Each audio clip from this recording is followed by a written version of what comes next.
Yeah, I'll react to that, sure. Hey guys, hi. I'm gonna be this close, because why not? Maybe it is a little bit too close. That's good. Hi guys, let's go. A food a British sailor in Nelson's Royal Navy. The food of a British sailor. Let's go.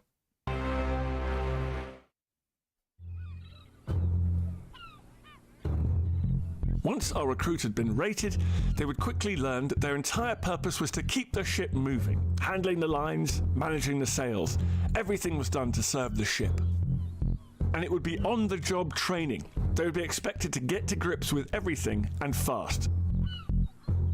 You're a deckhand, you need to be able to do everything. Okay. You know, if someone's injured, someone becomes ill, everyone needs to have the skills. So You need to learn the ropes. Absolutely, yeah. So even if it's a case of when we had greener crew members, you have to get them up. They don't know what they're doing, and you have to talk them through it, and it's pretty miserable for them because it's windy and it's cold, and you're stood on one bit of rope and it's not pleasant, but you've got to expose them to it. As well as learning the ropes, our recruit would have to learn the rhythms. I like his jacket, by the way. I want his jacket. As well as learning the ropes, our recruit would have to learn the rhythms of life on board one of His Britannic Majesty's ships. Life had started pretty early. At 5 a.m. came the piercing scream of the bosun's whistles. These tough characters moved through the ship, telling everyone that it was time to get up. All hands up, ahoy! Then they came along with their knives and shouted, out or down, that's the word. And if you're still in your hammock, they'd cut the rope here and send you crashing to the deck. You were expected to stow your hammock, take it up to the deck and place it in the netting that surrounded the rails of the ship. And then it was time to give the ship a good clean.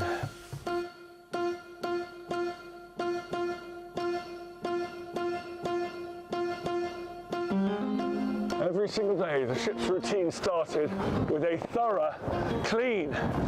Cleanliness was next to godliness in the Royal Navy of Nelson's time.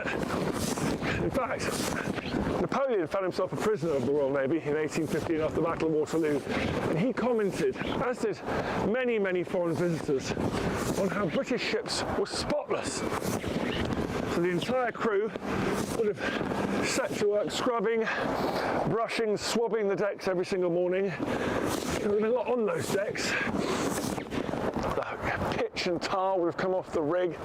The animals that were kept aboard. I was gonna say maybe like bird crap, or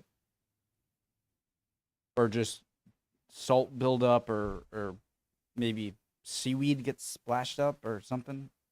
For fresh produce and tar would have come off the rig. The animals that were kept aboard for fresh produce would have had their droppings all over the ship. And of course there were hundreds of men living aboard, so they needed a good scrub. And that was one of the ways in which the Royal Navy kept incidents of disease in these tightly packed communities down.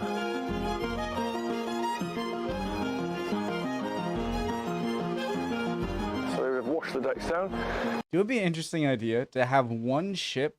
I mean, obviously it'd be ideal to have all of your ships clean, but have one ship in your navy super impressive looking and clean, and everyone looks so diligent and everything, just as a propaganda tool that you can capture enemy sailors or enemies, whatever, and then release them on purpose just to like get this rumor of just how amazingly clean and diligent the workers and ships are, just to give that aura of professionalism that could scare people when going up against you. Does that make sense? I think that could be a good idea. Then they use these holy stones, basically bits of sandstone. Sand the deck down, take a top layer of muck off it, and then you get your brushes or your swabs made of old rope, and wash that over the side. Looking very clean, that stretch of deck now, if you don't mind me saying. Good job, Dan. After a hard morning of swabbing, our recruit would have earned themselves a spot of breakfast. How much damage can this 18th century cannon do? Let me see. Obviously, that's for later. Oh, wait, I've already seen this video. All right, never mind. I thought it was a different one. Crew would have earned themselves a spot of breakfast. Now, contrary to the myth, sailors in Nelson's Navy actually ate pretty well. The Navy looked after its seamen. They had to, because they had to have the strength and the morale to sail and fight these enormous ships. That's kind of like how I know the best, I've seen videos, like the best food in the armies today are, at least the U.S. Navy and armies, the best food is in the submarines because, which makes sense because you need something to keep you from going crazy, you know?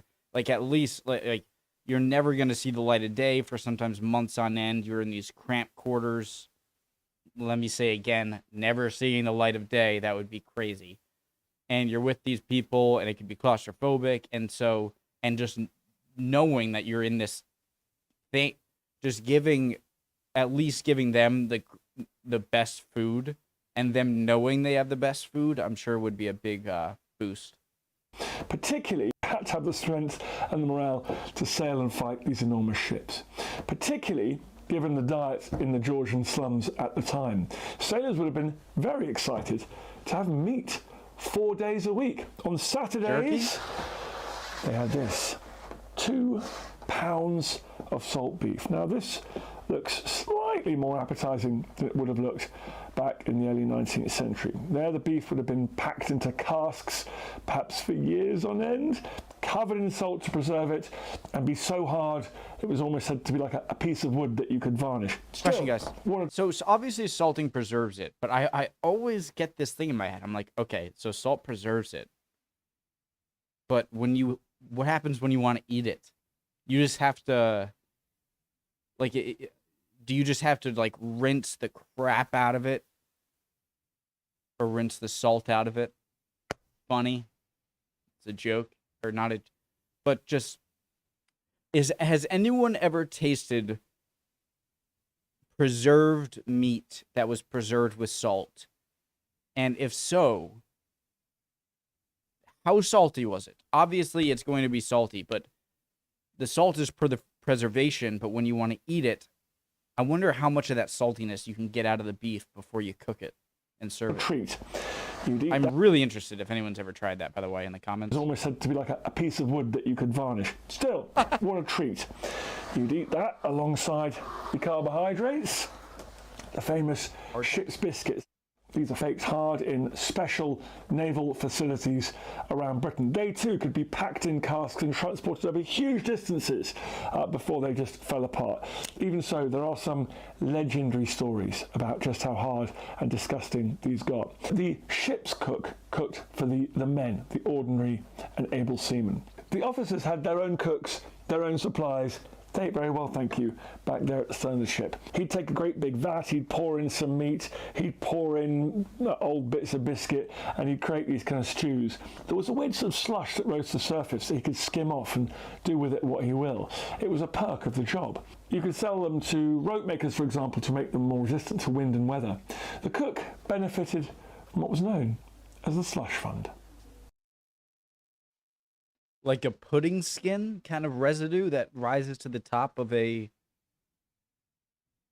19th century, early 19th century makeshift stew. So this was on high days and holidays, but 3 days a week, it was no meat for you. Instead it was oatmeal, about half a pint of peas, and then equally dispersed amount of cheese, butter, and sugar. Oatmeal's all you need, It's said right? by modern nutritionists that the naval diet of the Georgian Navy gave seafarers about 5,000 calories a day, which is what you'd expect for young men doing a huge amount of heavy lifting. It's a lot. And all of that, of course, has to be washed down with something. Beer. Now again, the myth here is the Navy drank nothing but grog, rum mixed with water and a bit of lemon juice. But in fact, beer was the staple drink. It wasn't that kind of full-strength beer we get nowadays. It's thought to be a little bit weaker, small beer. But they had a gallon a day. Now that wasn't quite as insane as it sounds, because Our beer was probably better for you than most drinking water, which could... Yeah, I was about to say, I always wondered this because I'm interrupting Dan. That is heresy, sacrilege. But I'm gonna do it anyway.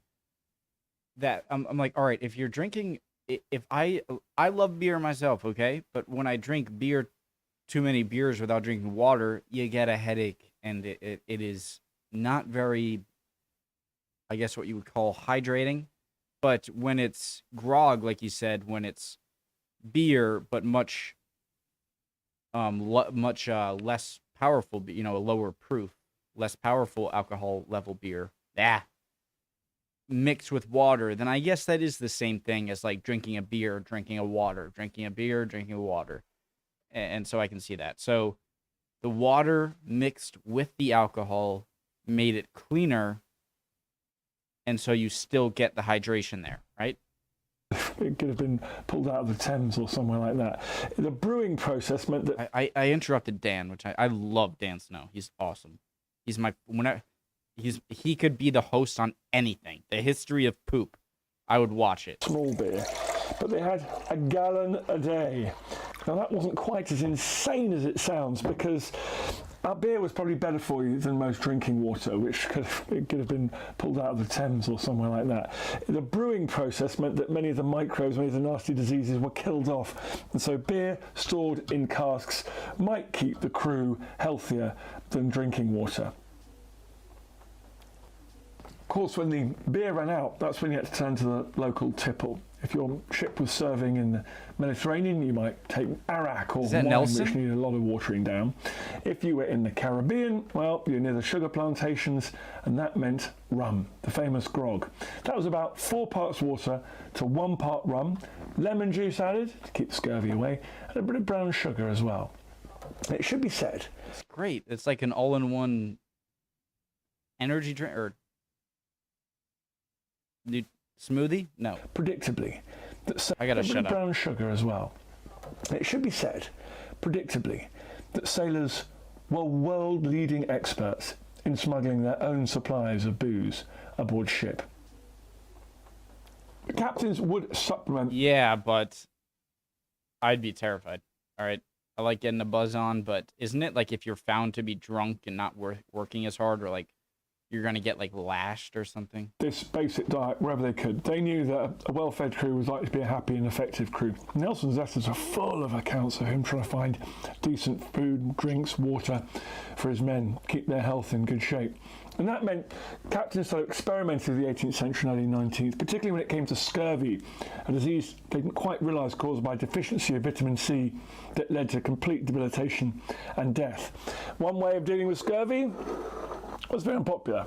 Sauerkraut, kept a long time, full of vitamin C, a superfood. A little more popular, the lemon, replaced by limes later in the 19th century, but a very reliable way of keeping scurvy at bay. The Admiralty declared that when it came to food and drink, the sailors should be given the best of everything. Now, I think it would be quite a stretch to claim this was the best that Georgian Britain could offer. But certainly, compared to their peers on land or in other industries, sailors of Nelson's Navy were pretty well looked after. It seems like a pretty well-balanced diet. It's just sort of missing fruits and vegetables, but I mean, you got sauerkraut.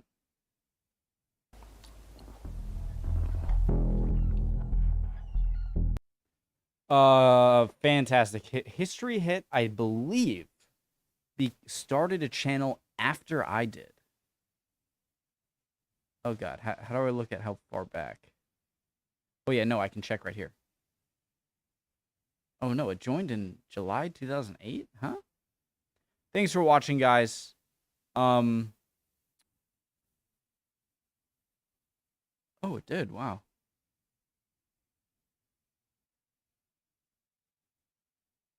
Okay, but okay, I was wrong. Ooh. All right, guys. Love y'all. Hope you're all doing well. See you guys next time. No, I hate you. No, you're great. Bye.